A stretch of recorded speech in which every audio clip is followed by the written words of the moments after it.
ఏం చెప్పింది వెక్కి నీ కూతురు ఇప్పుడు చెప్పు. స్కూల్ పోదామంటే వద్దంట, చేతికి అబ్బాయి అనింది.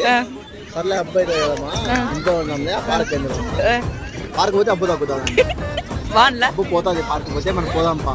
అంతే కదా, నీ కూతురు ట్రీట్మెంట్ పార్కే. నువ్వు దాని వాటిని స్కూల్ మానిపించు.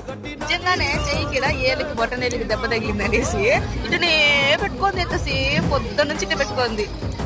ఆగిస్తాం కదా నీ కూతురా. ఇది నిన్నటి వీడియో అండి. నిజంగానే నిన్న ఆ పిల్ల పొద్దున్న నిద్ర లేచినప్పటి నుంచి ఏడుస్తూనే ఉంది. ఎడం పక్క లేచిందో ఏమో తెలియదు కానీ ఇంకా నిన్న పొద్దున్న నుంచి ఆమెనే ఏడుస్తూ ఉంటే వాళ్ళ నాన్న స్కూల్ కూడా మానిపించేసినాడు. సరే ఊర్లో కానీ వెళ్ళింటే అక్కడ మామూలు ఇంటి కాడ గేటుకు ఉండే రేకైతే కోసుకునేసింది పాపము. దానికి చేయి చూడనట్టే పెట్టుకుంటుంది.